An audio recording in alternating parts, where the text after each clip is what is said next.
Inspired thinker. I am coming to you from my favorite place in the Okanagan, the community of Osoyoos, and here on the Osoyoos Indian Band.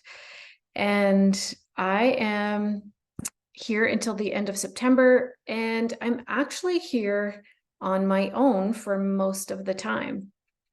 And so, what does that have to do with anything, you might be asking? And it actually has to do with something I'm practicing, and I really wanted to share it because I feel like it might, I don't know, might serve someone who's listening.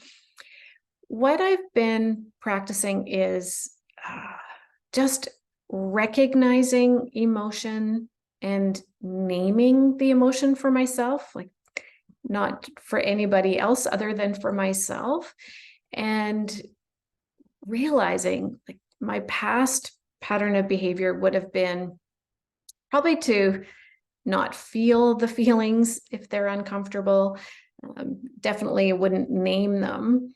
And I would do things to avoid feeling uncomfortable feelings.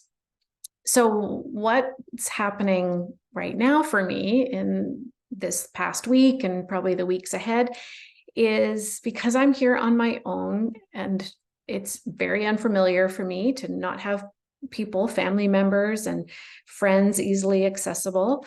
I am spending a lot of time on my own, alone. And especially over this past weekend, I had a whole weekend on my own. So it's very unfamiliar. And that brings up a lot of emotions. And I mean, I don't know if FOMO is an emotion, but I was definitely feeling like I was missing out when I called home and Darren and the kids were having dinner together. So feeling lonely, feeling sad at times, and just noticing the discomfort of so much time to myself. So when those emotions of loneliness and sad were coming up, in the past, I would start to do things to distract myself from those emotions. And over the weekend, I really practiced just sitting with it, not like reading a book or picking up my phone to scroll and numb out and avoid the feeling, but actually sitting with it, calling it what it was, like, oh, I'm feeling sad. Like, I'm really feeling sad that I'm not with my people tonight for dinner. That feels sad and I feel lonely. And yeah, it was really interesting to name that and sit with it. And then, it kind of moved through and I was able to let it go and sort of move on with my evening or my day. So several times over the weekend, I had these different moments of discomfort, and it was such a good practice to just name that emotion and be with it rather than doing things that avoid or numb that emotion. So this emotional literacy, emotional intelligence, whatever you want to call it, is something that I've been practicing in my facilitation for a while. And I'm so grateful that Dare to Lead has given me, so many tools in my toolbox. And this emotional literacy and really using Brené's Atlas of the Heart book as kind of an add-on to the core Dare to Lead curriculum.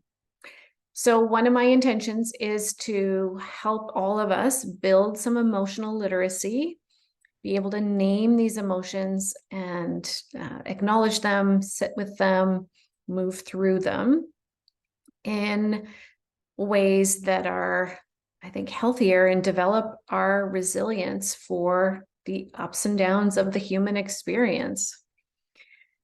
So that's what I wanted to offer today. So just practice this, notice the feeling. You might feel it in your body physically.